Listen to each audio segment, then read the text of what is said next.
I'm Sean Fennessey. I'm Amanda Dobbins. And this is The Big Picture, a conversation show about potting from the outside in. Later in this episode, I'll have a conversation with Lance Oppenheim, the preternaturally gifted documentary filmmaker, whose second feature this year, Ren Fair, is one of the best things you'll find on TV this month. All 3 episodes of the doc are available on Max now. Highly encourage you to check it out. Please listen to our conversation. Lance is super smart and very cool. But today on the show, we are discussing Inside Out 2, and we're building Pixar's Mount Rushmore. It's our first time building a Mount Rushmore on this show. We needed to bring in the most controversial cultural critic in America. Let's go. Charles Holmes is back with us. Hi, Charles. We better do the Chiron again. It was really good. Woo! Also, I have to say, coming to The Big Picture is basically like me coming up to Hot 97. You're my funk flex. Okay, that's beautiful. You know? And I have to say... So I'm dropping bombs? Because I feel like you are the bomb dropper here. Oh, no, you have to drop bombs because I come bearing very, very good news here. Okay. Yeah. Guys, I need everybody to like and subscribe. Ringerverse on fucking YouTube. Okay? All right, Midnight Boys twice a week. House of R, Talk the Thrones. Also, Hollywood Holmes and He of the Receding Hairline back June 27th. The Bear, Prestige TV. Sorry, I got to get the plugs in. Well, that's exciting. All the pitches. Were you practicing that? No. Okay. Yeah, but Just here's off the the thing. dome. I just realized we have video now. You guys have a massive audience. I'm just the little parasite trying to get some of the juices That's out. beautiful. You are the world's most controversial culture critic. That's why you're here. But you don't have a only little get that audience. Chiron when you come on The Big Picture, That's true. right? You're That's not true. allowed to use it. Because I'm the nicest culture critic when I'm on the Midnight Boys. Definitely. Can I ask? Hold on. Yes. Hold on. Potting from the outside in. Yeah. Can you break that down for me? So I paused. We all are only having external experiences with each other. Oh, But what we're okay. going to do is we're going to dive into our own psyches Got it. as we Okay. have this discussion, as opposed to the film Inside Out, which shows us what's happening inside of Riley and okay. her psyche, and then projecting it out into the world. Okay. Got it? Sort of. So Big you brain expect me shit to on be Big vulnerable. scientist. So you expect me to be vulnerable on this podcast is what you're asking. It'd be nice for a change, you know? Are we going to...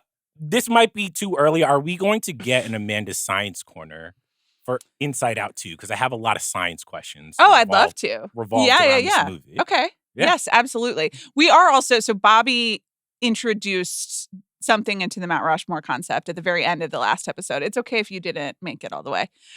So you're going to have to be able to assign a corresponding president to each movie. So you pick 4 movies and then you got to say this one is the George Washington. This one is the Thomas Jefferson, which I almost always forget. This one is the Abraham Lincoln. And this one is the Teddy Roosevelt. That's right. I'm Look at going me. to be I got all honest 4. with y'all. There's a reason I'm a podcaster now. I've forgotten what most of the I have like one sentence, like very, very shallow understandings of each of them. And also I spent some time on Teddy Roosevelt's Wikipedia recently. I have given this more thought than Yeah. you could possibly imagine for what each film will represent relative to our American history. Okay. So I come prepared for this discussion. I loved that wrinkle from Bob. Shout out, Bob.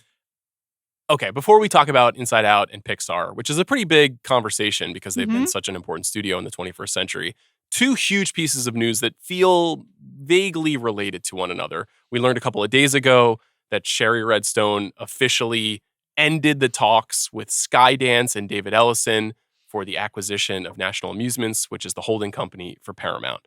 What's going to happen with Paramount is something that's been discussed for years. It's gotten much hotter in the last 6 months. Paramount, of course, one of the last standing major American movie studios, in addition to all of its TV properties and everything else that they own. This story just seems strange because, you know, our friend Chris Ryan said, is this just a negotiating tactic? But by all accounts, It seems it's like over. no. Yeah. And now Skydance is not going to buy this company. And now it's unclear if there is a reasonable buyer for this company. And so, you know, this company, which could have been sold for like $10 billion 5 years ago, $5 billion 3 years ago, now seems like the number is shrinking and shrinking. Sherry Redstone is holding on to this property. It matters because having a big major studio is just good for getting more movies made. It's good for the competition of Hollywood, and it's good for more opportunity for people to make stuff. Now, if you think like, oh, well, maybe Sony will step in, or maybe NBC Universal will step in, that would shrink the number of studios we have. Right. Or things just keep getting worse and worse for Paramount, and their market share keeps shrinking, and they have less and less capital, and then all of a sudden... And they have a lot of debt, which in general, I don't really understand debt structures, but it's what has been made clear to me and thanks to everyone doing a lot of reporting on this, is that there is like a time limit on how long they can keep being Paramount National Amusements without any sort of outside help, because they have some pretty sobering financial obligations. They do. On the one hand, you're like, this is the company that owns CBS, which has access to the NFL. You know, like this is still a hugely important American media company. Right. This is the company that puts out Mission Impossible movies. You know what I mean? This is the movie that is dragging IF over the $150 million mark, thanks to all of Charles's good works. So simultaneous to this news, just yesterday we saw something that to me is incredibly fascinating. Okay, but you have to be rational. I will be very rational. I'll just say that there are potential highs and lows to what has happened here. I don't really have a feeling about it because I don't know what's going to happen. But Charles, you are the lay person relative to the way that Amanda and I talk about this stuff. Yes. So yesterday, Sony bought Alamo Drafthouse, which is the 7th largest theatrical movie theater chain in America. They have 35 theaters in 25 cities. They have gone through some difficult financial times since the pandemic. They were kind of recapitalized by private equity, but for years were owned independently, based out of Austin. And they're well known, of course, for their dine-in options, for their kind of irreverent approach to movie experience, but they're also very reverential towards watching movies, being quiet, I spent 24 no hours in one. Did you? Nothing but Alamo Drafthouse food. So how did that go for you? Oh, I almost had a breakdown. I had to call my editor. I was on assignment, and I was just like, I can't do this. It was just 24 consecutive hours. I pitched Rolling Stone. I was just like, they were doing one of their movie marathons, and they're just like, we're showing every single MCU. Oh, right, one movie. Of those. Yeah. I remember this piece. Yes. And I was literally like, yo, I'll just see them all. And I think I made it to like Avengers 2, and I literally just had like a mental breakdown. Right. I'm like, I've just been eating Alamo Drafthouse food. It smells in here. Did you sleep at all, or you also hadn't slept for 24 hours? No, I slept in the movie theater. Yeah, I know. During which films? Oh, I think Incredible Hulk, the original. Sure. Kind of just that's a good choice. That's a slow one. Yeah. Yeah, but I will say, I bring that up. I am intimately aware of Alamo Drafthouse, and when I saw this news at first, I was like, oh no, because I was reading, I think, Oscar Wars. Mm-hmm. I think there's like a chapter in that about, you know, them kind of breaking apart the studios being able to own movie theaters. Look at you setting up Sean's Film History Corner. Thank you so much. That's beautiful. Paramount degrees. Oh no. Yeah. Yes. I was a little bit like, is this a monopoly? Not really, because the studios are doing so bad and the movie theaters are doing so bad. But it's like, obviously, Alamo Drafthouse has been going through a lot of just places some of their franchise going into bankruptcy, a lot of other things. Yeah, there's also controversial aspects of people who've worked for the company over the years who have not the best reputations. The Paramount decrees are pretty important. This was something that was established in 1948 that effectively eliminated the opportunity for movie theaters, or rather for movie studios, to own the theaters that they are showing their films in. So it was sort of an antitrust decision that held for more than 70 years. It was sort of loosely enforced in the 80s because Reagan rolled back some of this legislation because they looked at all the decrees in American history when Reagan came into office. Really classic Reagan stuff. Notable. And famously not a fan of the government as the president of the United States of America. But still, you know, so some movie studios were sort of like toying with movie theaters over time, and there were some acquisitions, but in 2020, this was officially rolled back. And we saw Netflix acquire the Egyptian and the Paris in New York. Amazon owns its own movie theater in Culver City, where they have to actually show first-run movies. They don't just show Netflix movies the way that Netflix does. But this is a big deal because it could signal what I think more movie studios may consider, which is if you own the space, you can favor your product in a very specific way. And I'm curious what your reaction to this is, because obviously we go to the movies nonstop. Yeah. We're in a lot of different kinds of movie theaters. Alamo's not your favorite, but it is. It is an interesting option in the orbit of movie going in these 25 major cities. Well, I had a lot of different. Which part do you want me to talk about first? Do you want to talk about the larger, like the threat to the industry? Is it good for movies? Is it bad for movies? I don't know. I mean, to me, it really feels like an experiment. And like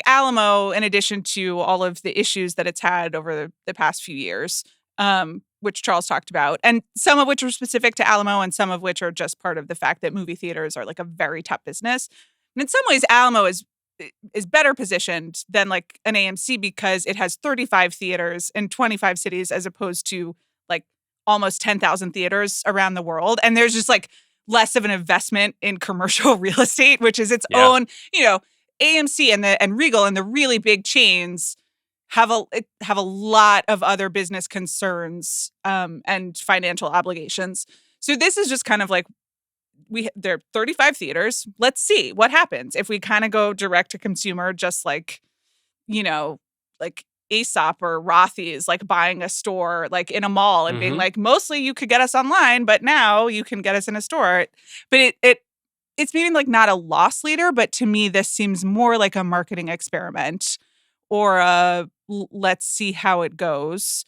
And Sony is a studio that is already that has associated itself with the theaters. It does not have its own streaming service. It licenses that to other streaming services. They have been mostly more successful than other theater, studios recently with the theaters. I mean, there is the Madam Web of it all, but otherwise, Anyone But You, Bad Boys 4.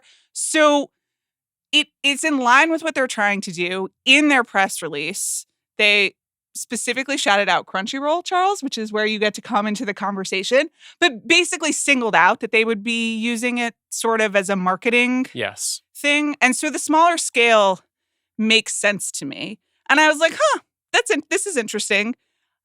Maybe it will be a sea change for movie theaters and movies, but to me, this just more seemed like an experiment in two industries that need experiments. One aspect of those experiments, I think, is related to Crunchyroll, because one of the questions that I have about this is it possible that Sony could create specialized experiences for their movies that would only be available at Alamos? So if there was like a 3D edition of a movie, for example, or if there was like a different way of like an extended cut of a movie that was only being shown in these theaters. Crunchyroll, of course, owned by Sony. They release a lot of anime films. In fact, they've kind of pumped up the number of films they're releasing in theaters in the last 5 years. That seems to be a big initiative for them. They presented at CinemaCon in April, and they had a huge slate of movies to talk about. Most of which I was like, what the fuck is this? This is a movie about volleyball.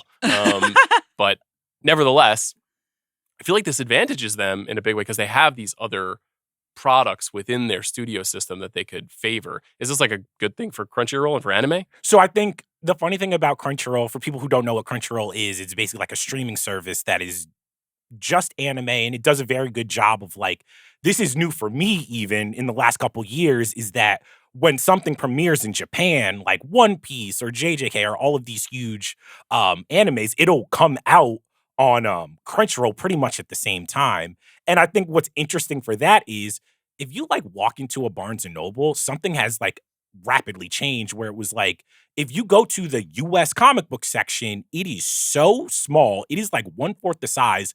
And like, I've gone into like Barnes & Nobles where sometimes the manga section it's the entire bottom floor of the Americana. Yes. It's massive. And it's like, except for the Blu-rays. Yes, we have a Criterion shelf, and then otherwise it's just all manga, anime. Yeah. And I do think if you're Sony, you're thinking, why are we just going to put this movie that's made millions upon millions of dollars in Japan, just throw it on our streaming service? Why don't we do something special in an Alamo? Because I do think if you're thinking of those hyper, just rabid fans like MCU, Star Wars, I do think anime fans are getting to that point where it's like, if you're 10, 11, 12, you probably want to see Demon Slayer more than you want to see, I don't know, Blade. Yeah. And I think that might be an investment of like, they're like, oh, we can do this in Alamo. We might be able to do this in other theater chains that we don't even own. Yeah, I think Alamo is also a theater chain that actually has a personality and actually has a brand, which most do not. AMC obviously has had an interesting turn with the Nicole Kidman ad in recent years and the meme stock aspect. Right. But for the most part, like, these are anonymous corporations, AMC and Regal and Landmark. And Alamo, whether it's effective or not, it represents something. There is like a sense of humor about the place. There is a little bit of like a hip iconography, for lack of a better phrase, about the way that their theaters are set up. The LA one is not my favorite Alamo I've ever been to. I've been to a bunch of Alamos over the years. The ones in Texas famously are really, really quite cool. You go to them during South by Southwest. And those are nice. All of the others that I've been to the one in New York, Not great. I mean, yeah, it's not great. And it's a good thing that they're not in the traditional mall space because malls might be back, but obviously like that's been all of the rent that these chains have to pay is a real problem. And I don't know how you solve it. But it's not like Alamo has solved this by picking like great locations that you want to spend a lot. You're like always in a half office park. Yes, that's definitely the case in LA. I really don't like that building. Yeah. Alamo's like one is in like Wall Street in just a random building. Yeah. And it was just like, it's like cool for what it is. But I do think even as I've just progressed, Alamo probably used to feel a little bit more irreverent and used to feel like, oh, this is cool. I can get a beer, whatever. And I do think in the years since, I'm just like, I don't want to go to Alamo. Yeah. So I wonder, can Sony keep that irreverent feel for Alamo while also maybe papering over a lot of, I don't know, the sliding quality that I've noticed over the years? Can we get better food? Yeah. The food situation's bad. I mean, that's not something Sony's known for, is their attention to cuisine. So you never know. You never know. Maybe it's something that they've been wanting to get into. In general, dine-in, do you like it, Charles?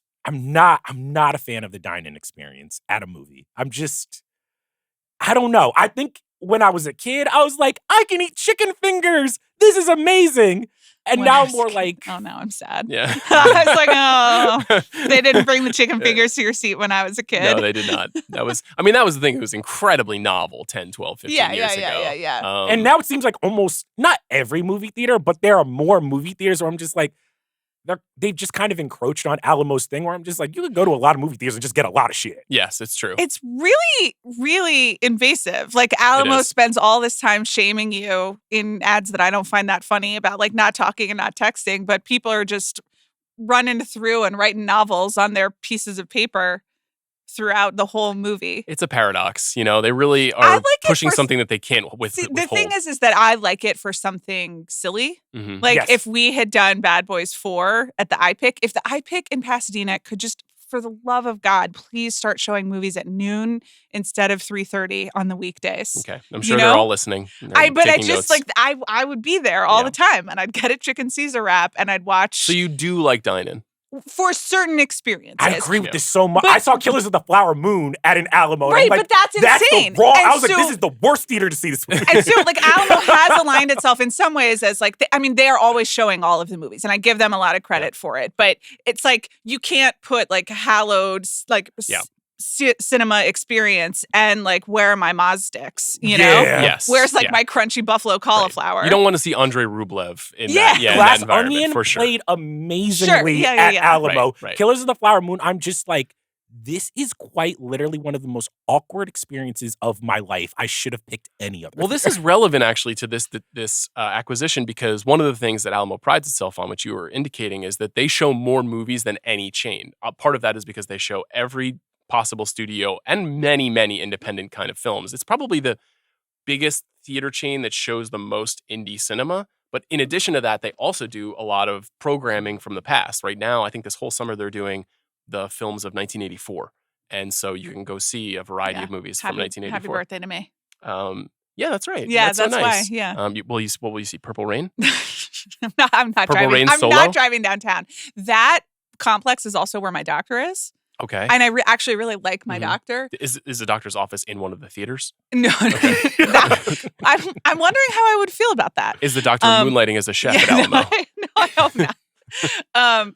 But it's like, I don't mind going there for the doctor twice a year, but then it brings on the extra associations of like, oh, I'm going to the doctor, but instead I'm going to the Alamo plus the parking lot, as you know. Interesting. It's just one day we'll do our parking lot rankings of movie theaters in Los Angeles. That sounds like a really riveting episode. Yeah, I'm sure people eagerly awaited. I'm asking about dine-in in part because one thing that I want to do this summer is a movie snack taste test episode. We did a movie star liquor taste test. And now I want to do if you go to an AMC, this is what they have. If you go to a Regal, this is what they have. If you go to Alamo, this is what they have. If you go to Look Dine-In, this is what they serve. If you go to Landmark.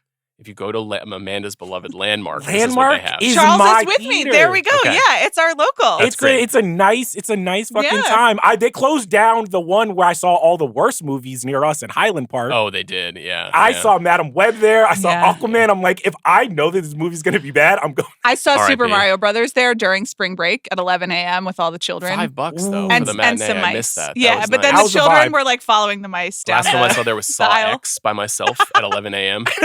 Only guy in the movie theater. Definitely amazing I wasn't arrested, honestly. This is interesting. We'll see what happens. Like, I'm not freaking out about it because Yeah. I don't know what it means. I think it probably is closer to what you're saying. It's an experiment for Sony to see the fungibility of the theatrical experience. I think that it could be a precursor to what other studios do with smaller chains or like a small group of theaters. I don't think that this says anything about the future of AMC or Regal or the big chains just because they have so many other problems to solve. I would not imagine Disney is looking to buy AMC, for example. You know, like there's not a world really, I think, where Universal buys Regal. That doesn't seem to make sense for their businesses. But, you know, the decree was put in place 70 years ago because at that time there were just a handful of film distribution companies and they were really trying to control the means of not just production but distribution. Right. And because the business, as you said, is like in this weakened state, everybody's like, whatever. Well, Let they them have already it, you know? also have control distribution because they all have their own streaming That's exactly services. right. That's So it exactly right. did become sort of moot. Yes. But, you know, pour one out if you're an AMC stockholder, I guess. Let's pivot to Inside Out 2. Are you an AMC stockholder, Charles? I am not. Okay. But That I would wish be an I was. amazing. Do you? Yes. Okay. I just wanted to be a part of the experience, but I got in too late. Okay. Are you? No. But I Would you mean, mind just turning your computer to show your portfolio to the camera? What are you holding right now? as you know, How's your Netflix I have stock? my camera taped over. That's right. I won't be that's right. sharing any No sort QR of- codes, Yeah. no Honestly, cameras. I was listening to the Big Pick. Yeah. I do want to say I do agree with you. I'm not giving out my phone number anymore. You know, someone actually gave me a even better tip, and I haven't done this yet, but you can set up a Google Voice number that then you can use for all Ooh. orders, and then it'll just, but I guess you'd have to start like you wouldn't want it tied to your own Gmail account. Right. You would want to right. start like a burner Gmail account, get your Google Voice number, and then you can use it. Sometimes That's a lot I of do work. think about the random person's phone number that Mhm. I'm putting in instead of my own. You would use And your it's Gmail like account? It's no. I would make up A a new different. Gmail. Okay. Yeah. So you wouldn't use movie girl GURL 3333333. That's Okay. right. Yeah. I I locked that down in 2006. Inside Out 2? Yeah. This is the big movie this weekend, obviously. Big Pixar movie. It's a sequel to the 2015 movie, which is directed by Pete Docter. Pete Docter now the creative overlord at Pixar, so he didn't direct this movie. It's directed by Kelsey Mann, who is a veteran Pixar storyboard artist. And much like Pete Docter, who had an idea for this film while raising a daughter, Kelsey Mann also raising a daughter and has Oh, had an boy. experience with a teenage girl. Here we go. I thought, Father of a Daughter season starts yes, now. truly. Written by Meg LaFave and Dave Holstein. And it stars some of the voices of the original film. Some have been replaced, and we have some new ones. Amy Poehler, Phyllis Smith, Lewis Black, Diane Lane, and Kyle MacLachlan are all back. Tony Hale is replacing Bill Hader as Fear. Liza Lapira replacing Mindy Kaling as Disgust. Maya Hawke, Io Debary, Adele Exarchopoulos, Paul Walter Hauser, Kensington Talman, all new voices in the mix. The last movie was a movie about a preteen, about a kid who moves from Minnesota to San Francisco and who is struggling to adapt. And Because so of Silicon Valley. But that's right, because of that, That's- Apple and it's all Big Facebook. Tech's fault. Yep. And we see the inside of her mind. We see the various emotions and feelings and memories and lost ideas that control her. This sequel is about a girl on the verge of 13, entering a critical stage of her life, also known as puberty. She turns 13 She turns 13 in the film. because she's officially a teenager. So let's start with this. What are your relationships to the original Inside Out movie? Charles, I'll let you start. I promised I wouldn't, Uh-oh. do my normal hot take thing.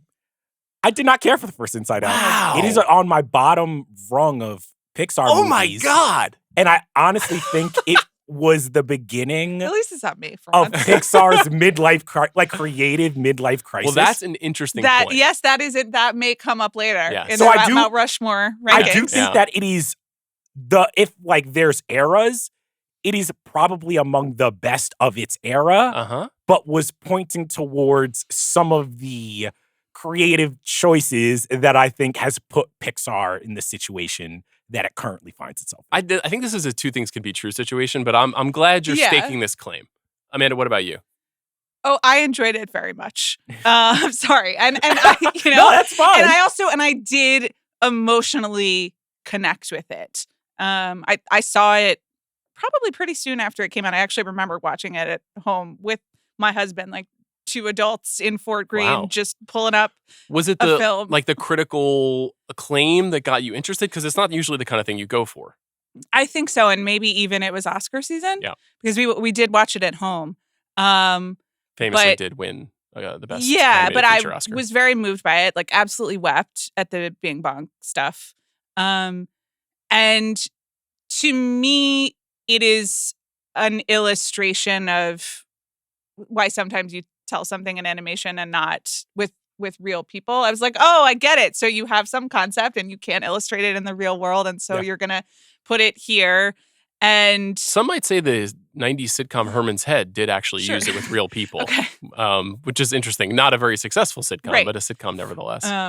And it did also seem to me it obviously worked for me, an adult, and I think that is maybe one of the knocks on Pixar as it has matured, is that it's making cartoons for adults, not for children. Yeah. But it did also seem useful for a kid. Maybe not a child as small as ours, but like a 6, a 7, and 8-year-old. I thought it did something, explained something like pretty profound about the world. And now that I'm in like kids, literature and entertainment hardcore, and you see how people start to explain things like feelings and who are you and putting words to it. It's really ingenious. Yeah. So I really admire it as well. I echo your thoughts very closely. I think it was probably in that right in the second tier of Pixar for me, but I really, really liked it, really responded to it. It did the classic thing of just we're 39 minutes into the movie and I've just burst into tears for reasons that are completely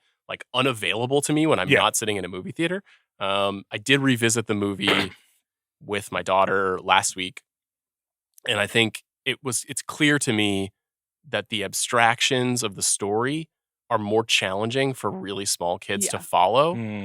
Nevertheless, the filmmakers have created a very visually appealing world that even if you don't get what's happening the way you do get what's happening in, say, Snow White, you can still have a good time with it. She still enjoyed it. I would say one of the hardest moments of my parenting life was, Dad, what happened to Bing Bong? That literally happened. So we didn't quite get into the levels of life and death versus the disappearing nature of a childhood imaginary friend. I'm so glad you're back here after our if discussion to get into this. The new film. Can I ask one more Alice question? So did she relate at all to okay, that person is joy, that person is angry, that person is, or anger, that person is sad? Did naming those feelings, you name crayons, do anything for her? Oh, interesting call out to the crayon book. That's a great book. Yeah. Do you know about this? Are there emotional crayons? Well, it's a box of crayons, and they have various complaints about their professional lives.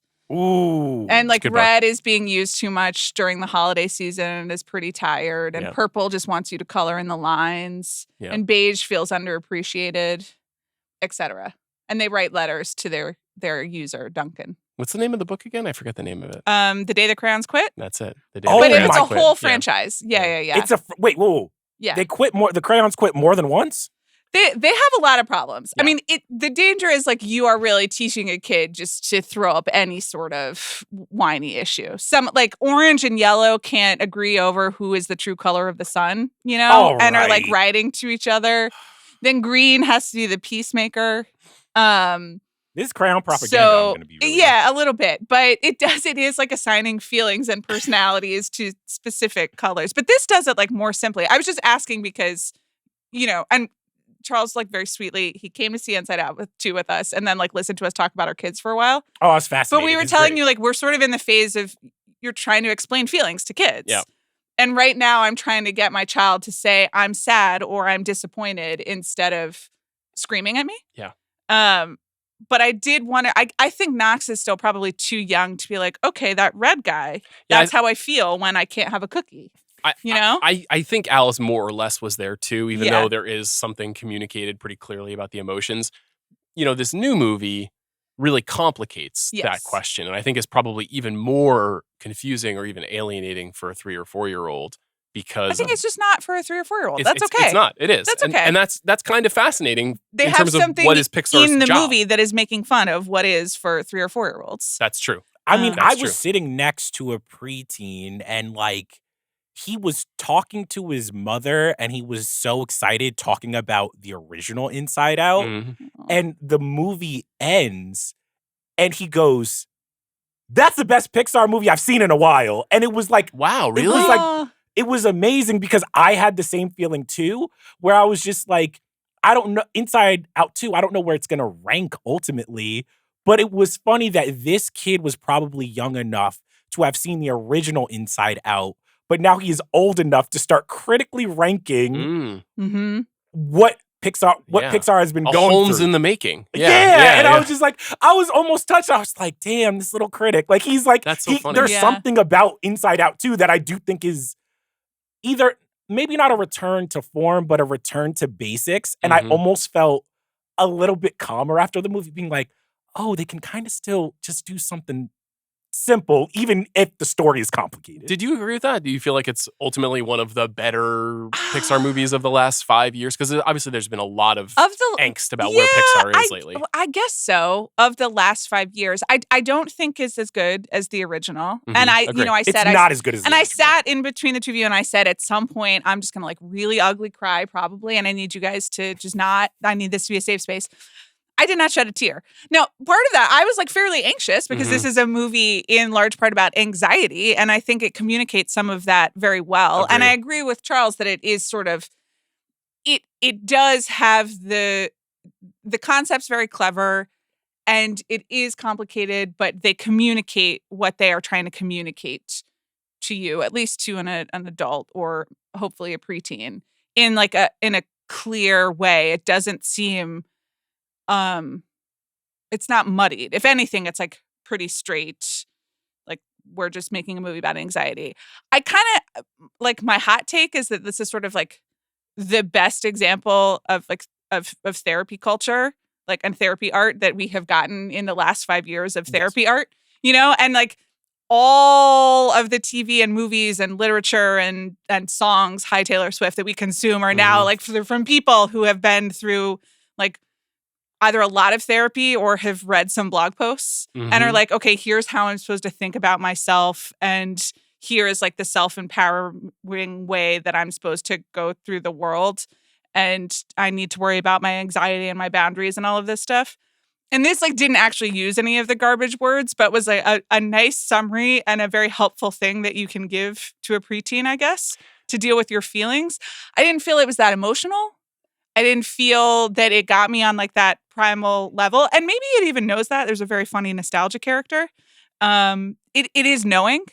So I thought it was really successful, but not as good as the first one. I more or less agree with you. I find the film really interesting for a very specific reason, which is that obviously the studio has been criticized for years for making movies that are more for adults than they are for kids, and they appeal to them in very specific ways. This might be the movie that most appeals to adults over kids, in part because it's not just that language that you're talking about, but it's our ability to look back on that period in our lives and clearly understand the feelings that the character is having. It's very rare that Pixar would make a movie about a teenager.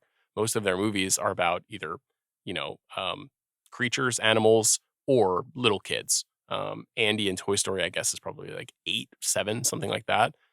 So by showing us a 13-year-old, which is a very psychological time in our lives, our willingness to like the way that most people now look back on their teenage years and they're like, how did this help shape me or form me? It's doing the opposite of what I think a lot of kids' movies tend to do, which is that if you have a movie about a 13-year-old boy or girl, young kids tend to like it because it's aspirational.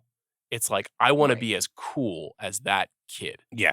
Riley, because it's a really sophisticated emotional movie, is not really going through a really hard time in her life. You know, not just that she's hit puberty, but that she's also realized that like anxiety is a powering force in her mind, that like the sense of self, which is a big idea in the movie, is something that is sort of like breaking and forming nonstop at this time. If you're 7 and you watch this movie, your takeaway will not be like, I can't wait till I'm 13 when I alienate my friends and fail to fit in and struggle to feel like myself in my own body, which is all of these ideas. So it's like weirdly a very honest movie about a very tough time in someone's life, but it's doing something that like most kids' movies don't try to do. You know, this isn't the Goonies where you're like, he's my favorite Goonie and I want to be just like that guy. This movie isn't really interested in that at all, but more so than the first film, I feel like it is focused on showing Riley in the world. I feel like more than the last movie. The last movie I feel like was taking place in her head so much.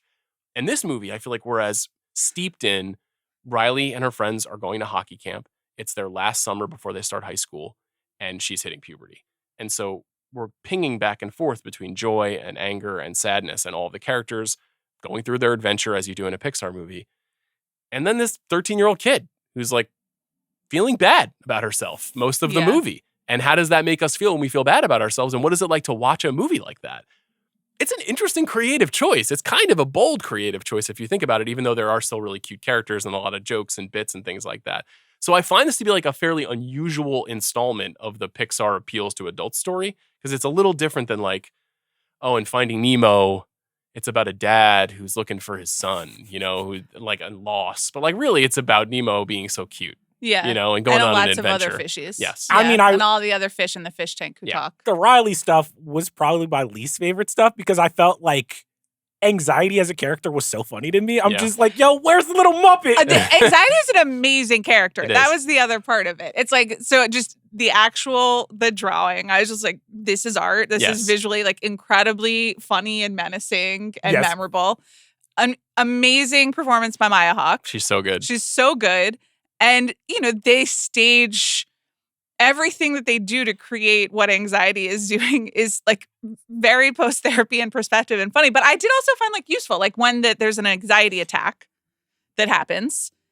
And I was like, oh, you could actually show this to a 10-year-old or a 12-year-old who's having an anxiety attack. And it would be like a helpful thing to help them understand. Is it? I wonder. I don't know anything about psychology, so I'm not going to pretend like I have the answer to that. Listen, just as a person who has definitely had her share of anxiety in life and also her share of therapy, like at some point, part of the process is just realizing like, is realizing like the anxiety is what is happening instead of, okay, like I am a bad person or I fit, you know, all of these things. It's putting a word to an incalculable feeling. Yes. And understanding that it is separate from, you know, that the orange threads are different from the blue threads to give you like, you know, to use the movie's language.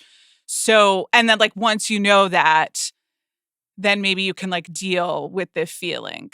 That's why like at some point I'm like, why are people in therapy for 15 years? Like maybe you can't get to that breakthrough, but like they give you some revelations and then you got to go use it. Right. So I do think it's I thought you were going to be vulnerable today on this episode. I thought that was vulnerable. That was very vulnerable. Well, you were like, you're in therapy too long, people. Get out of therapy. Well, I've said before, but like we're sort of like, we're not applying our therapy lessons in the most productive ways as a society right now. And certainly, and it's definitely ruined most art.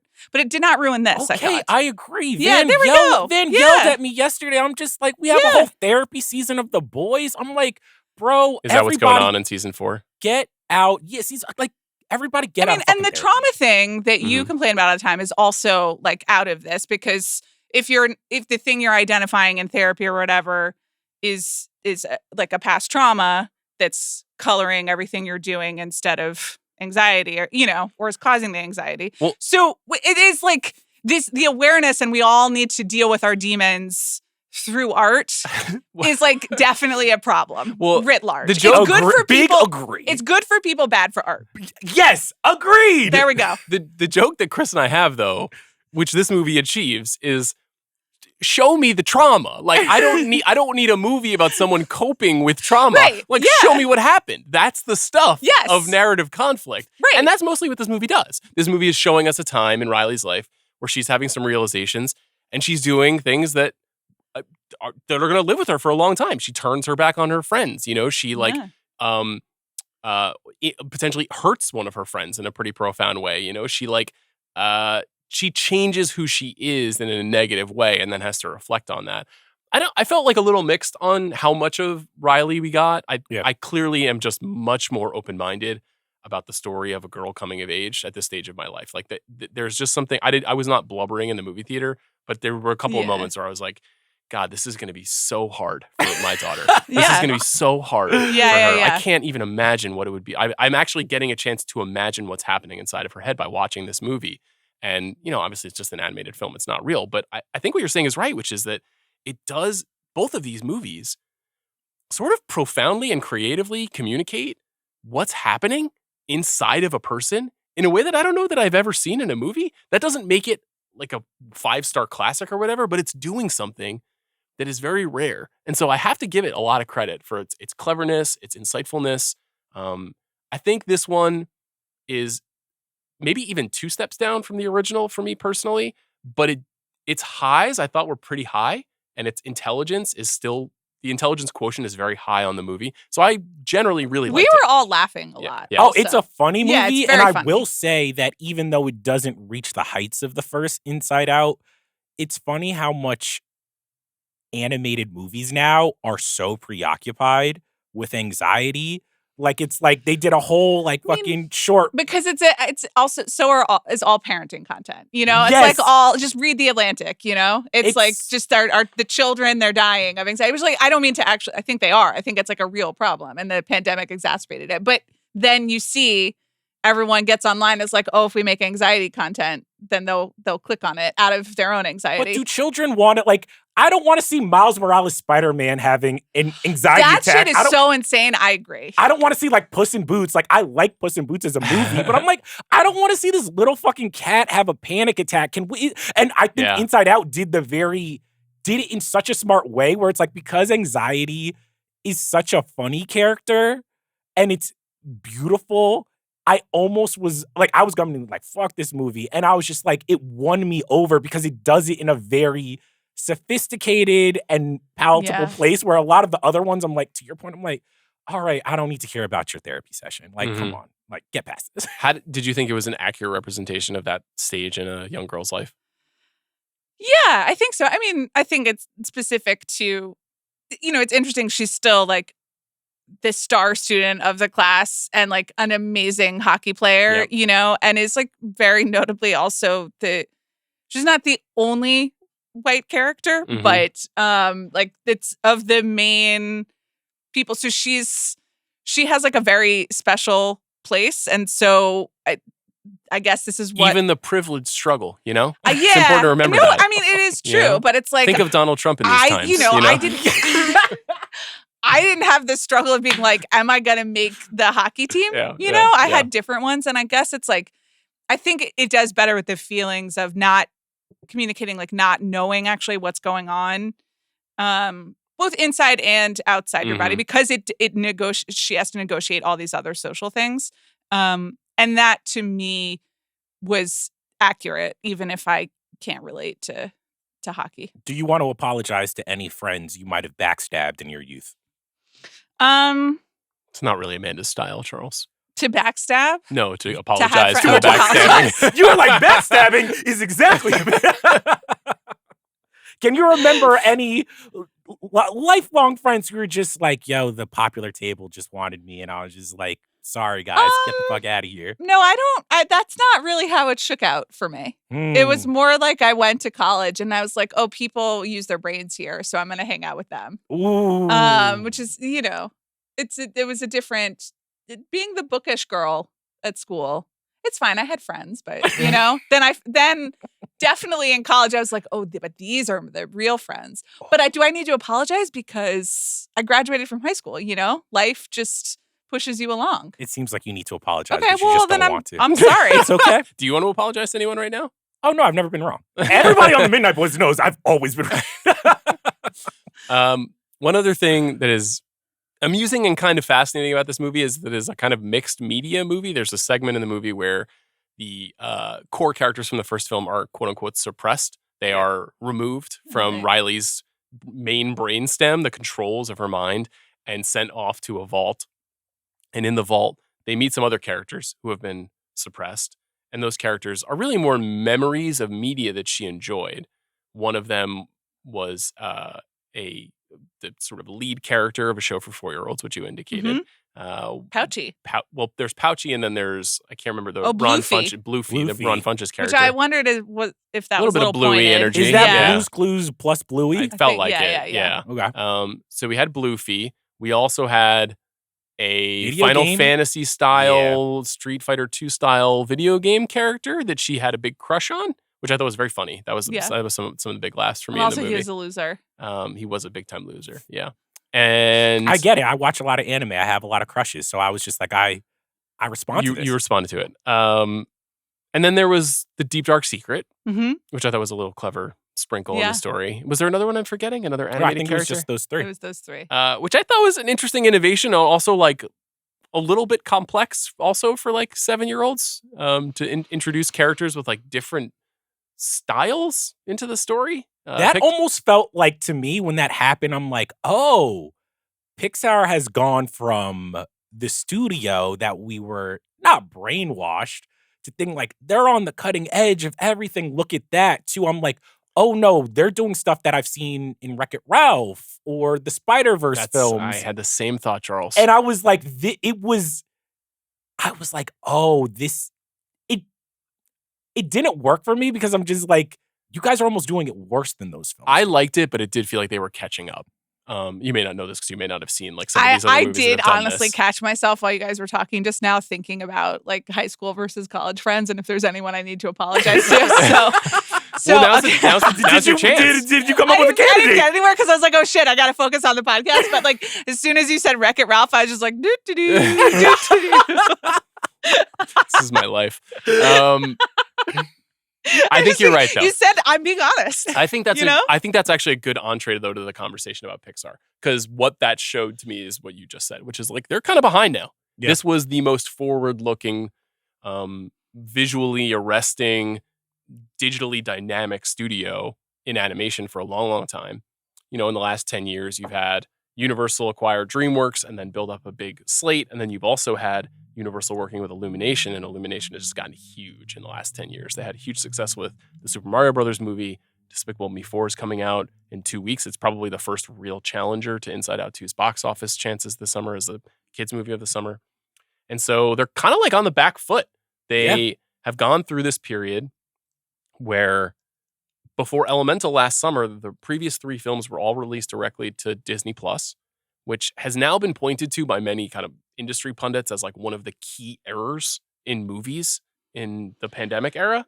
I mean, yeah, sure. Thank you, pundits. What about not having a national or an international pandemic? I agree. You I don't know what was the other response is. What were they going to do? I don't have an answer to But that. I will say, Like, we are somewhat screwed now, but it is funny how it's like in retrospect, Disney Plus dented Marvel, Star Wars, and Pixar pretty much all at the same time. And I think Pixar got the worst of it because if I'm correct, I was like reading an article like this is the first time in their history where they've had layoffs at the company. They laid off 125 people this year. Yeah. Which is just like, I went to business school and like when they give you all the Kool-Aid, they're like, all right, we're going to do a case study on how Pixar is the most creative place ever. And it was just like, oh, a couple years later, it's being like, oh, they're having layoffs. It's just a different time. I mean, the book written by the longtime CEO and one of the founders is like one of the great business media, entertainment media books ever written. It's fascinating. And they have this kind of like dogmatic approach to creativity that had been proven successful for years and years. I would argue, as you indicated, the bloom was coming off the rose well before the pandemic hit. I think it hurt the business fortunes to put those movies on D+. But, you know, Onward came out before the pandemic hit. We talked about it on the show. It's at best mid. that was You know, like there are elves, and I saw it. There's and elves. There's a Walking Pants. I remember about that. I don't remember much about that movie at all.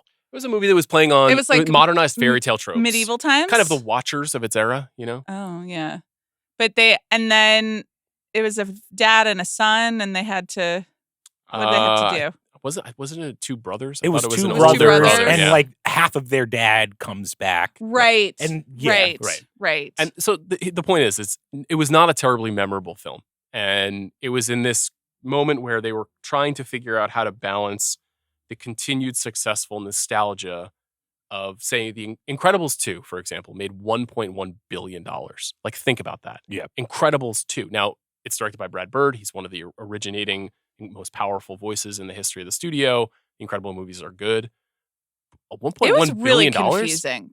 I didn't like Incredibles 2. I liked it, but I liked it, but it was not The Incredibles. It's not. It's not as good as the original. It's kind of in a similar zone as Inside Out 2, I think. But they were trying to balance that by launching new films and trying to, candidly, diversify the kinds of stories that they were telling. They were trying to bring in filmmakers who were not just this cadre of white guys, the John Lasseter and Lee Unkrich and Brad Bird and Pete Docter and all of these guys who had the chance to really shape the creative identity of the studio.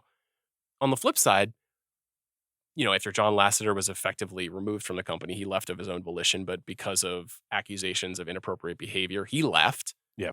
Brad Bird left in 2019 after Incredibles 2. Lee Unkrich left after Coco. And then, you've lost like some of the signature animation filmmakers of the last 25 years. And so they're in this complicated place where I'll give you an example. Like Turning Red was one of my favorite movies of 2022. It's great. The Love Pixar Turning movie. Red. Yeah, I think it it's was wonderful. great. It was not released in theaters, so I don't think it has quite the same reputation. But I think a lot of people thought that movie stunk. And That's on them. I think part of it is because like Pixar's status in our collective imagination has also shrunk. It's very similar to what you're saying about the MCU and Star Wars, where now we're like a new thing comes along, we're like, this is probably gonna suck. But I think also there are different Pixars, as I think maybe our Mount Rushmores Might indicate. Yeah. But there are a lot of people who are like, oh great, maybe I hope this will be another Cars. And Turning Red is not Cars, but Cars is like hugely successful. Mm-hmm. And it has its broad audience as well as its OMG, Ratatouille is the most important piece of cinema. I see you, Josh O'Connor. Why does he have to play a priest in I'm not Knives Out convinced that 3? he's actually a priest in the movie. I think that's just a costume. Okay, you think that's a ruse? Yeah. Okay. It's a That's Knives fine. Out movie. Yeah. I mean, that's Also, a good we point. have to bring up really quick, shout out Bob. Inside Out 2, the most egregious thing about it, that motherfucker did not remind me of Uncut Gems at all. And I was looking for it the entire film. All right? Bob, shout out Bob. I was like, when is this going to become At one point, I was like, oh no, Riley, don't do that. So, and I spent a lot of time Uncut Gems being like, oh my God, Wait, don't when do she's that. about to steal the notebook? Yes! Is that? Yeah, I was like, Don't Riley, leave the no. You're a good kid. Sounds like it did remind you of Uncut Gems, But that was director bullshit for sure. I gotta rewatch Uncut Gems. God, what a masterpiece. For every Wall-E, there's also a Wall-E fan, and the power of animation. Mm-hmm. There's also 3 kids running around in Buzz Lightyear costumes. Yeah. I know and love them. All those kids. There are so. levels because it's funny. Like Jomi, shout out the Midnight Boys, is like a couple years younger than me. And when I saw Cars, I was like, this is a stinker. And to Jomi, Cars is just like a transformational movie. And it just kind of shows that Pixar has been around enough where even for me, I remember drinking the Kool-Aid of, oh my God, this is technology that we have never seen before. Mm-hmm. I would watch on ABC and Disney. They would have specials being like, this is how we created the new technology for Monsters, Inc. It was like you were indoctrinated into we are doing something radical and special. And now it's kind of just oh, that no longer... For new kids, they're not thinking of that because we're living in a Pixar world. Yeah, I mean, the huge thing that shifted was one, when Pixar came along, it was the first kind of digital animation studio that was mainstream. And every Disney film was still 2D at that time. And most of the competition was still 2D. Obviously, over time, most of the animated studios are now digital animation. And I went on this trip in the summer of 2022 with my family. We went to the Outer Banks, North Carolina. And I stayed in a house with 12 adults and 9 children under the age of 9. Jeez. Actually, at that time, there were 9 children under the age of 7. There was a movie, a theater, a screening room in this house. It was in the basement. It was just a giant TV, but it had theater seating. And they all watched a movie every night. And the only movies that they watched were Disney animated movies, not Pixar movies. Moana, Frozen, Encanto. Those were the movies that they cared about the most. And so the kids were programming. They were picking, but like, I think Was Moana was fair, or Encanto had just come out basically. Like it had been like it'd been like 6 months. Maybe it had just come to D+. And so there was a lot of Encanto in the house. And as a parent now, like I watch Moana and I'm like, holy shit, this movie is fucking amazing. Like I didn't pay attention to it, even though I'm a movie podcaster. I want to know more about how the kids decided which movie to watch. Like, was there? They just start yelling. There Literally, was no they like just start voting. Yelling. No, it was just like, and so it's whoever more of can a yell parliamentary circumstance. the loudest. But What what's is going on in interesting- France right now? Like, what is going on? They're forcing an election. It is very confusing. I don't believe it's the right thing to do, Okay. but Macron is doing what he's doing. Frozen, Encanto, Moana is interesting to me because I was growing up at a time where it was like, I was at the tail end of like the Disney Renaissance. I was like, Lion King, Aladdin, everything, yay! And those movies had the feel of like, oh, these are famous actors. We're going to get sweeping music. Like I remember singing a Hakuna Matata. Pixar comes around and they're less like that. They're less like the traditional, like, we're going to have a big song that the kids are going to sing. And then Disney animation is like, what if we fuse this shit? So it's like now, like, I'll talk to parents and like, they'll be like, fuck, the school showed them Frozen. Like, and now this is that's my all. greatest fear. Yeah. So are you? Well, no. Like Knox is starting school in the fall, and so then he'll be exposed to kids who know other things, and then he's going to come home and be like, "So do you know about Paw Patrol?" And I'm going to be like, "Absolutely, I do not know about Paw Patrol. We don't get that in You don't want this Knox house." to have all that propaganda in the house. I know. Well, I don't actually. I but- mean, to be fair, and they seem annoying. I'm like, not for the propaganda, but I think it's all right if we let the puppies be police. It's fine. It's fine. I have a slightly different parental strategy because what you're describing will happen to Knox, Yeah. as it happens to all children, because you just make friends and they have interests and they go to their house and then they watch something. I'm trying to form a guided taste. So I'll give options, but it's only in a certain category. So like if it's a Disney or Pixar animated film, there is a level of quality at play there that I really want to support. And what I want her to do is to become kind of indoctrinated to the style and to the quality and lean towards that. So we have not yet really had to do much TV or Paw Patrol or stuff like that other than Bluey, because she's got this taste and she wants to be around this stuff. But this is hard to do. It's hard to maintain this. It's going to be a Yeah. challenge. Are you saying the parents and the schools might fuck up Alice's taste level? I can't pick for her what she wants, but I can show her choices and she can make them. And thus far, she's been making very strong choices. Now, is that because she is my daughter? Yeah. It's in play. It's in play that she'll be a woman of great taste. If she's not, so be it. If she's got garbage taste, it'll be okay. But we're giving her the tools to Is choose Knox well. taste level at a place where you are happy, sad I about think it? I'm really proud of it. I would say that I run more of a dictatorship in terms of what's offered. Ooh. So he has seen 4 movies. They are Singing in the Rain, Mary Poppins, The Sound of Music, and Top Gun Maverick. And then he's seen the Snoopy, the Charlie Brown Christmas and all the Peanuts specials. I don't know if you count that as I do count that. movies or television. But my fear is, do you ever think that the first time Knox, I don't know, gets just like a taste of like the Teenage Mutant Ninja Turtles or something? It's going to be like, Spidey and Friends. Yeah. It's just well, going to be It's like, gonna be Spidey. all right, let's So go. the other thing is that he does, he watches a lot of sports, loves to watch basketball, it's primarily basketball right now, but then he'll tolerate baseball or tennis. Mm. But he also really loves the commercials. And sometimes he'll like run around and then he'll just be like, commercial. But right now he's more interested in the truck commercials than, say, the Despicable Me 4 commercial. Because they showed one and I was like, Noxie, would you like to see those? And he didn't really understand what was going on. I think Knox needs to be introduced to Yeah. the Transformers because honestly, trucks that can transform. No, I think that he would like it. If it happens too fast, I think he'd still be a little alarmed. You know, Oh. he's pretty little. He's a big guy, but he's a little guy. Sit Chris So- Ryan next to him. I know that's true, but Chris, Yeah. Chris is more interested in teaching him about the fundamentals of basketball. I'd be happy to show him Transformers: Dark of the Moon if he's interested. Is that the 2.5 is that the hour JFK film one? about Not the moon landing. Transformers, Yeah. Yeah, oh, Revenge yeah, of the yeah. Fallen. Yeah, well, Revenge of the Fallen has some Honestly, challenges. You know, He will come over to your house for 2.5 hours anytime you like. if he'll sit quietly, that sounds great. Okay, let's do this. Let's do this exercise. Okay. All right. We have 4 slots. the slots, as Amanda pointed out. George Washington, our founding father, one of our founding fathers, our first president, a great leader. This is the only one to me That's very obvious. That's incontrovertible. It's obviously Locked up. Toy Story. Yes. So for, it's we Toy can Story. just It's say gonna Toy be Toy Story. Story. Yeah, Toy Story is the We're George all Washington, agreed. of course. Again, we're not Are we doing affirming this- all of the actions of these presidents who've been carved into stone. Not at all. As he says before he comes to Thomas These are Jefferson. complex men. Yeah. They did great things. They did terrible things. We look If you back would like on their to hear history with- someone affirm the actions, just head over to JMO. Chris has a whole stretch on Thomas Jefferson. It's like 15 episodes.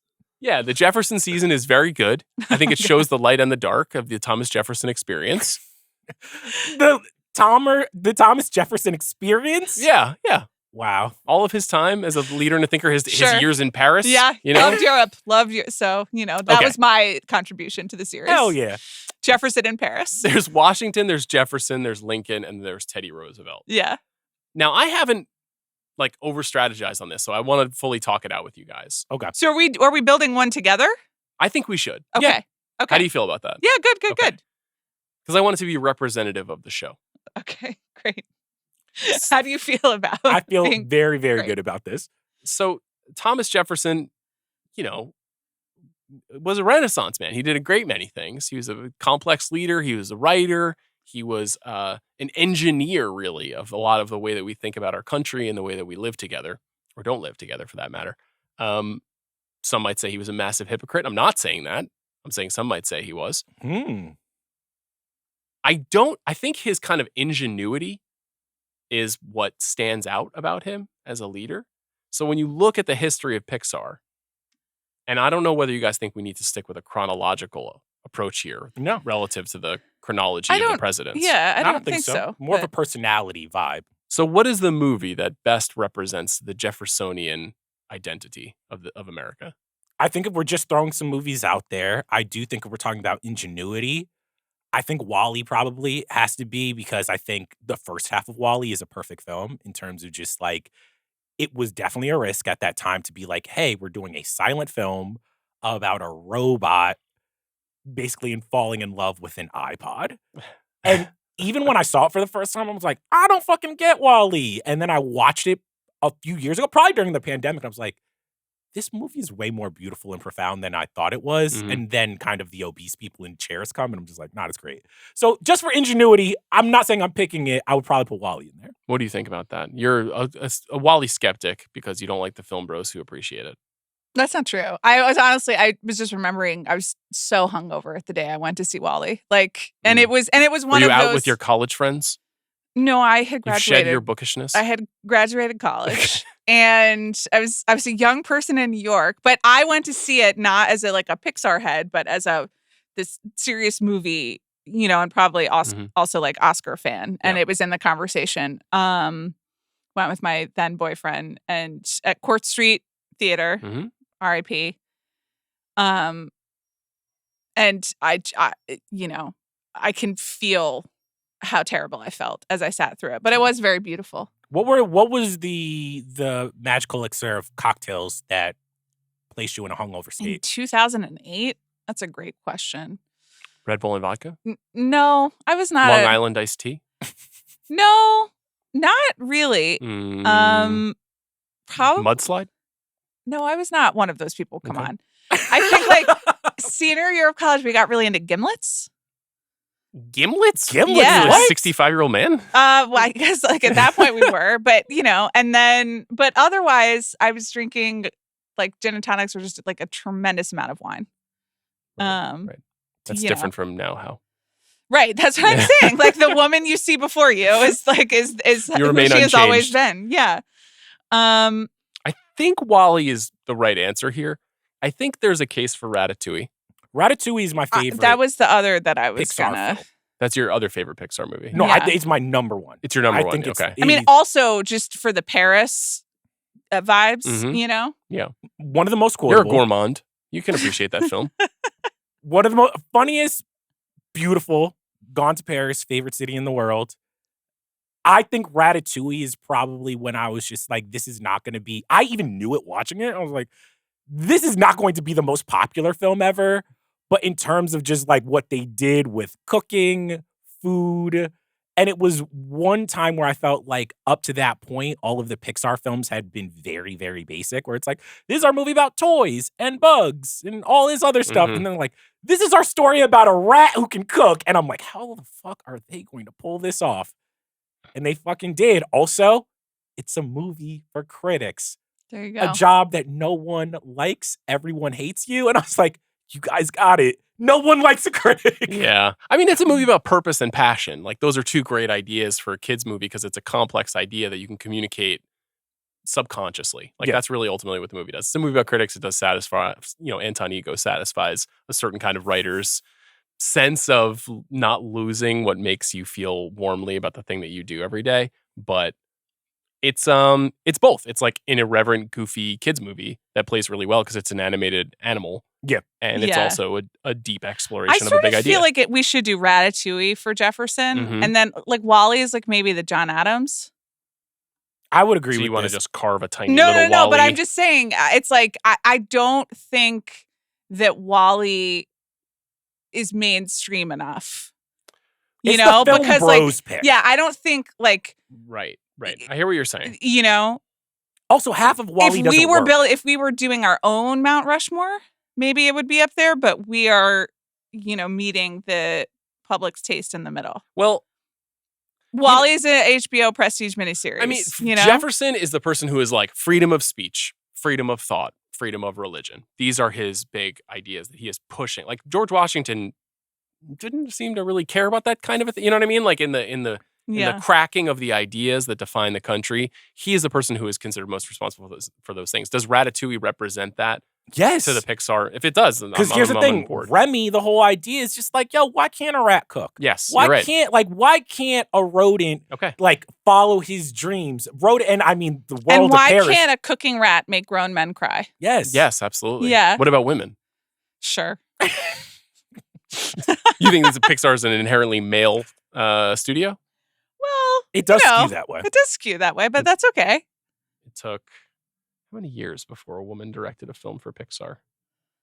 They started in 1995, and Love it when you have to do Brenda math. Chapman was the co-director of Brave in 2012. Okay. Not Oh a- yeah, brave. Ooh. Funny moment, we went to Disneyland a few weeks ago with my daughter, and the characters are sort of walking around the theme park, and we stumbled upon an actress playing the character from Brave, and my daughter straight up was just like, "Who is that?" And I was like, "That is Oh my- Brave's legacy." That's what the world Was says. she comfortable interacting with all the people? When she saw Moana, she was like, "Is this fucking happening?" Oh Like, my is god. this I've real? heard this. I've heard that this is hell, and like audience interaction is one of my great fears, as you well know. Yeah. And so like Moana coming up to me would be fucking terrifying. But I like Knox meeting real Elmo would, I think. He would like Just- it. Oh, I think so. Yeah. Knox yeah. hasn't met real Elmo yet? Well, Alice was Elmo for Halloween last year, and they trick or treated together. But that was like, and Knox was like, not as. It was a little early on. It was early. He had Yeah. a really hard time understanding like Elmo as Alice and Alice as Elmo, and he went with Oh. it. But Was he just like, you're fake Elmo? I don't Yeah. like this vibe. half the time he called her Elmo, and half the time he called her Alice. Wait till this year when Alice is Beetlejuice for Halloween. That's really going to blow his mind. Wait, have you guys gone to what's it called? Sesame Place? Y'all not on No, the but East so Coast. that's No. what I'm thinking about. No, they have one here too, but it's real. It's like south of San Ooh. Diego. But for the reason that you're talking about, like actually meeting the person, We should do it. Sesame Place I is want great. to take Knox. I loved it. I got Sean- lost there yeah, when I was I a was kid, about so to say, that's Sean- my trauma. My Pixar movie is me getting lost at the Sesame little Place. emotions, it Yeah. was anxiety just running around. It's like crazy. It's probably the first time I realized what a damaged person I am was getting lost at Sesame. It's a Aw. very bad memory. It was probably like 3.5 minutes that I was lost, but I was like, it's been roughly 9 hours, and my parents have left me here. Well, that was during the time when I feel like we were a little bit more, hey, kids get lost all the time. Now it's just like, yeah. we cannot do this. yes, yeah. Yeah. It was. My dad was like, "You're fine." Like there was no. Your dad was a police officer. He should have been the first person like, I hear some stories about missing children. No, he really was not worried at all. Anyway, Abraham Lincoln. Let's talk about him. Okay. Ultimately, the great redeemer, the great uniter, soldiered us through a very complicated time in our American history. Also a man of great thought, a lawyer. I feel like he represents holding the fort at a critical stage in the Okay. country's history. You know, he really as best he could. I mean, So until it didn't work out anymore. there was a part of me. That's true. Some things have reverted. I mean, well, Yeah. I mean, also he got Yes. assassinated, Well, so he held the fort until Tune someone in shot for him at the Amanda's theater. JMO series on Reconstruction, some of our best work. I want to say that this is Toy Story 3, weirdly, even though I don't want to have two Toy Story movies. Is that the one that Tarantino loves so much? It is. It is. Yeah. He thinks Really? it's one of the best movies of the 2010s. What? Yeah, one of my favorites as well. I'm a big fan of I this love movie. Toy Story 3, but I saw that in high school and I was very much like, that was when I started souring on them because I'm just like, you guys want it too much. You want me to cry. And I did start crying, but I'm like, I feel manipulated right now. Well, it's really tricky because, I mean, let's just go through the years quickly. After Toy Story 2, from 2001 through 2009, here are the films that they released: Monsters, Inc., Finding Nemo, The Incredibles, Cars, Ratatouille, WALL-E, and Up. That's 7 consecutive original animated films, all of which are widely considered at least good. Yeah. I'm not a big Cars fan either, Amanda, but it has a huge fan base. I mean, And the rest of these movies are it's like, coming soon to my house. seriously, he's going to love Mater. It's going to be crazy. Can you imagine? And then Toy Story 3 is the first sequel since Toy Story 2. And it's a big box office success. And it's critically acclaimed. And then from there leads to like kind of a downturn. So if we're looking at the arc of everything, now I don't really want to pick Toy Story 3. We can maybe pick something that comes right before it. Maybe we could pick Up. Maybe we could pick WALL-E in this space. Oh, I was going to go forward. I think ahead. you go all the way to Inside Out. I'm not against it. I mean, it could because it's like things are rocky. Mm-hmm. Things are and not what you want them to be. Mm-hmm. And so is the good dinosaur his assassination? I mean, it's like, but then for one moment, it's like, no. We believe that we can still do this. These are our values. This is what we can achieve artistically like and that. commercially. It's also like standing out in the darkness of which as Abe Lincoln did until he was assassinated at the theater. So let me pitch Spoiler alert for anybody who didn't know, Abe Lincoln was shot.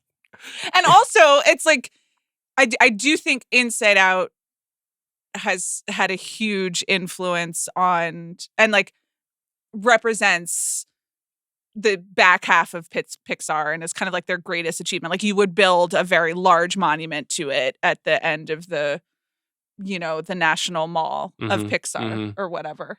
And then. So I'm going off popularity too. I want to throw in a movie that I think if Abraham Lincoln, I would say if you're doing a vote, probably the second most popular president. Mm-hmm. After Trump, yeah. very fatherly figure at a very important time in our history. Weirdly, I think this is a spot for Finding Nemo. Interesting. Because I think Finding Nemo to me was the moment where I was just like, Toy Story was still kind of just like, everything is revolving around this. And Finding Nemo was the moment where I was like, this movie is so popular and so everywhere. And it almost sets Pixar up for that run where you're just like, I still don't know if they've reached the heights artistically and just like in the people's imagination of a Finding Nemo, where that is very much, I remember the adults in my life weirdly getting emotional about this story about this little dumb fish needing to be found. And I'm just like, that to me united the Pixar. Have you seen the first 10 minutes of Finding Nemo as an adult? Yeah. It's bad. I don't like it. I like it as art, as just like, I'm like, I don't want to be in this space. This is terrifying. It's honestly an incredibly brave choice. How traumatic the beginning of that movie is. The Civil War was one of the most traumatic moments in our history. But Marlon, Dory see us through, and Pixar saw us through. Well, okay. I think who Roosevelt is then influences our decision on Lincoln, because I think you've both made really great cases, and I like both of them. So why don't we hold off on deciding between Finding Nemo and then talk about Teddy. and talk This about is Teddy. where I had to do the most research. Okay. Can you? I didn't do any Teddy research. I mean, I Bullet I points. know about Teddy. Same, but And he's really important to the history dads, Teddy, and then also the railroads. I have like a great like running joke with my father-in-law about like at what point he's going to like bring up the railroads. And now he knows. And he's like, and the railroads, Amanda, but it's like, it's either railroads or Teddy Roosevelt. So, but otherwise, I don't, he kind of got supplanted by the other Roosevelt. Well, I'm happy to go into dad mode. There you go. He's an incredibly important figure because even though he was a member of the Republican Party, he's one of the most progressive presidents we've ever had. He is famously a soldier and a Rough Rider, but also a conservationist and was kind of obsessed with and fascinated by nature and the natural world. And all the national parks. Thank you, Teddy. Thank you to Teddy. He, I believe, fought in the battled in Spain in the late 1800s. Is highly decorated, also an intellectual. He, I think, represents like a transition to the modern world. Is ultimately the kind of leader that I think that he was, where he was like applying the expectations of the first part of the American story and leading us into the 20th century. That's like largely his legacy. And a lot of his ideas persist. Like a lot of the way that he thinks about the world. We're going to get yelled at so hard by like history nerds. I don't care. No, I know, but like I didn't really like think about it until this moment of like what we're opening up in terms of history dads and anti-history dads, being like, you guys misread Mount Rushmore. And so here are the real answers. That's okay. We're doing what we're going to do, but I'm going to be honest. I'm podcasting for a living. If I want to be a fucking history nerd, I would have gone back to school, but fuck school. All right. Kids stay in school, but for the rest of y'all, fuck school. But you brought up something interesting. Finding Nemo probably makes more sense for Teddy. Natural world, progressive. And if we're honest, that to me thematically, Finding Nemo is some of the past where it's like the simpleness of Pixar, which is like Toy Story, Bugs Life. These are very simple films, but Nemo is one of the first characters in Pixar that's telling a very like modern story of like, what does it mean to have a disability? What does it mean for the world not to accept you? What does it mean for your parents to die very young? That's like that first 10 or 15 minutes of Finding Nemo weirdly pushes Pixar in a corner where it's like now as an audience, we expect, like during Bug's Life, I wasn't crying, but after Finding Nemo, we're all as a nation kind of expecting, we want our Pixar movies to tell us something about ourselves in life. And also I remember watching the background of just like how the animators made it. And that was when they're like, we needed to create a bunch of new technology for water and how people swim and technology. And that was when I was like, oh no, Pixar is for real. So maybe Finding Nemo makes more sense for Teddy? I've got a pitch. I've got a different one. Okay. Can I add one little droplet of flavor to the Roosevelt story? Yeah, And absolutely. see if you still feel the pitch works. You could make the case that Roosevelt was the engineer of his own demise because he groomed Taft to take over for him after he completed his second term. Also, famously, Roosevelt not elected. He was McKinley's vice president. McKinley was assassinated. But he groomed Taft, and then as soon as Taft came in, he was like, ugh, it's kind of an Iger Chapek situation. Ooh. Where he was like, Taft is too conservative. He doesn't have the right ideas for how to do this job. And then he starts the Progressive Party, kind of an RFK Jr. situation. And then that leads to Woodrow Wilson getting elected president in 1912 and Taft losing. And then the Republican Party's primacy kind of shifts and changes and falls over that time. And then we go to World War I and yada, yada, yada. Anyway, this has been, Sean is a history dad now. What was your proposal? I think it fits in with that. It's tricky, but I was going to propose The Incredibles. Ooh, I like that. It's immensely popular, which Teddy Roosevelt was, both then and now. The historians, they love him. Reelected, but then also if you are kind of, as we have established in the dad history books, but also in, the great polls and all these sorts of things, who are the people feel that Teddy was one of our great presidents or people who pay attention. Can can be read as both a progressive film and also quite traditional, depending on how you want to read The Incredibles. So Very it's much. kind of, reaching across Because of the nature political of the nuclear aisles. family. Yeah. And also, I've always the Incredibles, like, they're incredible, but then like everyone's incredible, but you want to be special, but you don't want to be I've never really totally understood what was going on there. But you're very special, Charles. I just want you to know that. I'm not that everyone is special. very special. I have to- You are controversial. I am controversial.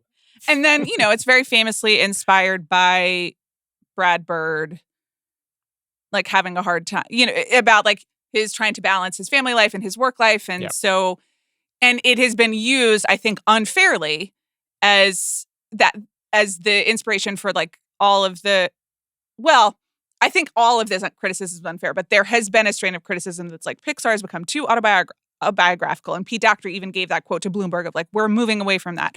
I think those are the wrong conclusions, but that is in the school of The Incredibles. Yes. So you could say it's moving towards the modern world of Pixar, but also maybe didn't set up its descendants in the way that you might have wanted them to. And I do think if we're going with Incredibles, Interesting case. Thank you. it is a movie where it's like once Incredibles 2 happens, I was just like, oh, they had already with Finding Dory and all these stuff. And I was like, oh, We're in this era. Yeah. Incredibles is kind of like an era defining thing where I'm just like, oh, these original movies aren't really going to be forever. And also Incredibles kind of points us to where we are now, where it's like, oh, superheroes are just taking over.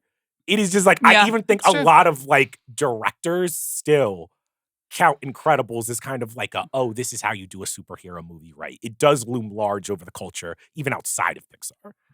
And also did something very smart, which was very early on. It was iterating on the tropes of superhero movie storytelling in an original way. Kind of like it was before the MCU. I mean, it kind of like predated. I mean, the only superhero movies that had come out that time were basically the Spider-Man movies in this modern era of superhero storytelling. And also, I do really like The Incredibles, despite not understanding all of the. it's very good. It's really a good. It's very It's good. really It's good. definitely one of the best. It's the only good Fantastic Four movie.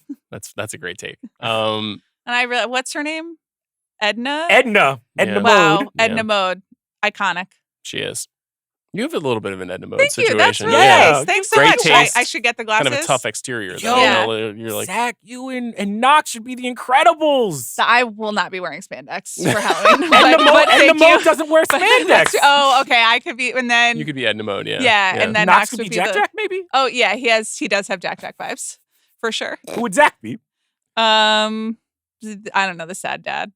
I was trying to remember what the villain's name is. Well, Oh yeah, that would be funny. what is that guy's? That guy's name is amazing. Yeah, It's Syndrome. Syndrome. Syndrome. Thank you, Hell Bob. yeah, Yeah. Syndrome. Great Come on, character. I'm the Incredibles generation right here. Yeah. I like Incredibles. I like this pick. Well, here's something. If we choose The Incredibles for Teddy and we choose Nemo for Lincoln, we have basically all first generation choices, That's why I have Inside Out for Lincoln. right? So you think it's better to have the totality because we don't have any presidents from the last 100 and That's true because they built 100 it. years. Yeah, I'm gonna right be after. honest. I think it does tell the story of Pixar. Oh, that's also a good point. that the movies that we've talked about the most come from their first generation, Mhm. and Yeah, Pixar is America. Yeah, that's Mhm. tough. is it? Wow. A little- I, I will say, Are you saying we should oh, make America great again?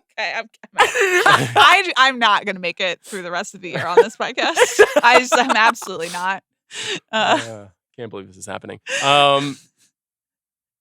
I think we'll take one from Charles and one from Yeah, Amanda. that's so it. we'll I'm good do with that. we'll do Nemo as Lincoln and we'll do The Incredibles as Okay. Roosevelt. if we left Nemo or The Incredibles off, I Mhm. feel like that might just be like people like fuck this episode. We hate yeah, you I think guys." if in Mount Rushmore were to add John Kennedy or LBJ or Ronald Reagan or whatever, What about FDR? FDR would be the obvious choice. Good call. Is If they were to add FDR Inside Out? FDR would be Inside Out. That's what I was going to say. Would be Inside Yeah. Out. Okay, Yeah, I'm that's fine right. with That's that. a good call. Okay.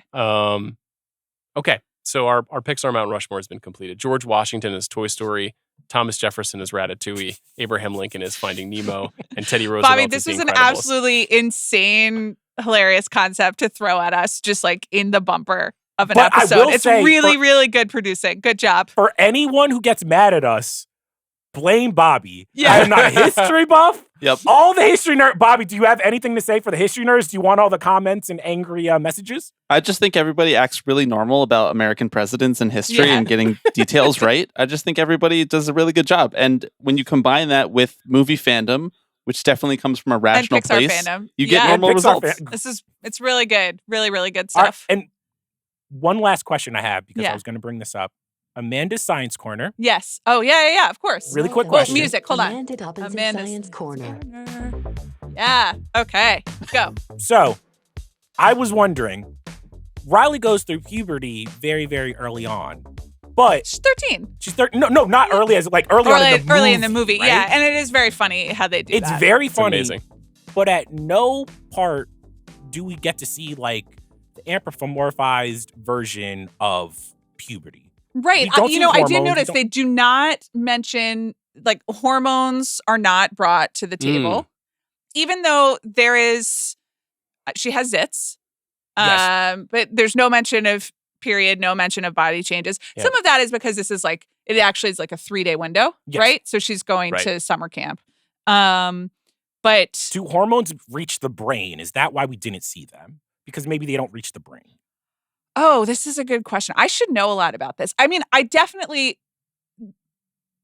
they do. Whether or not science bears that out yet, I personally can tell you that they do. So, This is just your on opinion. Amanda's- Reminder that Amanda's- this segment is called Amanda's Amanda's Science Science Corner.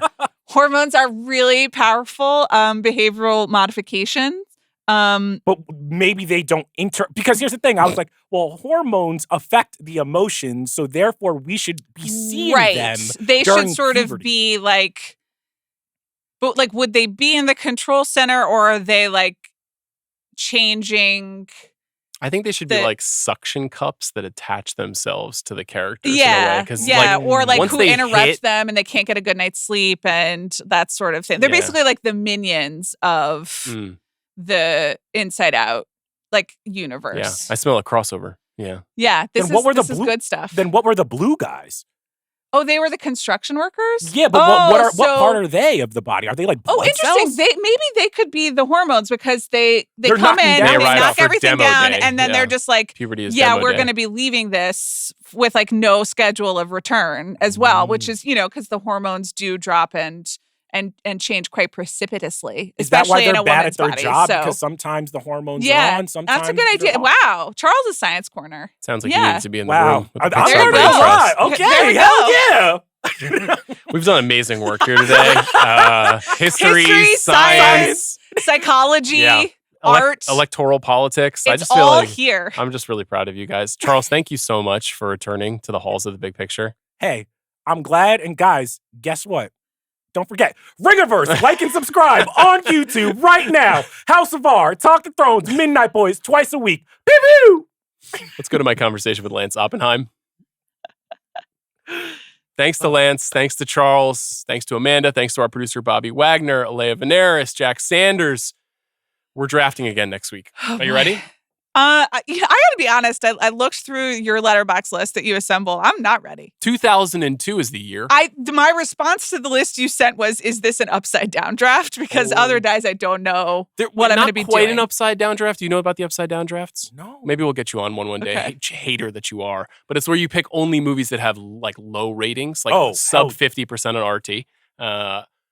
This isn't quite, but we might have one category that addresses the dearth of greatness. 2002, tough year. What were some of the movies that are in contention? Lord of the Rings: The Two Towers Oh, is that yeah. year. That's probably the biggest movie. There's Okay. there's like 7 or 8 movies. Y Tu Mamma También, for example, is a great movie that was released that year. Right. But Chicago won Best Picture for Yeah. the Oscars of this it's year. a tricky one. You know? I remember that this was not a good year. Wait, so, just for the audience, I'm going to ask you guys really Fucking quick. Hours. Comparatively, Sean, how much time do you spend preparing for the drafts versus Amanda? Well, I think I tend to have a more robust knowledge of the movies of that year because I make these lists. So it's almost like just taking the notes during class where I just like have more of a synchronized memory. But I don't rewatch a lot of stuff for the drafts typically. That's not really my approach, especially for years where I was alive. So I would say it's probably not that. There's not a big chasm between how much we prepare for these drafts, right? Amanda, are you locked in or no? You're just like, I think no, I do lock in. The thing is that sometimes kind of my memory of the year or my knowledge of a film year doesn't map onto the chosen categories in the way that one might hope. And so I do have to like scramble to rewatch an action movie or two or something just to like make sure that I have enough options. To be fair, I want to say this as one of your biggest supporters in the Dobb Mob. Yeah. I just think it's a sausage factory most drafts, and I feel like unfairly you get maligned because we're not thinking outside of the box enough. Right. And you know what? That's life. And you gotta just hoe your own road, you know? And you can't worry about what all of the people who read Sean's letterbox have to say. I need you to have some dignity and stop trying to white knight for Amanda at the end of this podcast. No, because it's the CR heads. The CR heads are fucking out of control out here. Like, I love CR. Fennessey, your letterbox Larrys are all just like, Fennessey, the god of movies. And I'm like, all right, guys, let's chill. Okay, Yeah. So Dobb Mob, stand up. There we go. Thanks for listening to The Big Picture. We'll be back next week.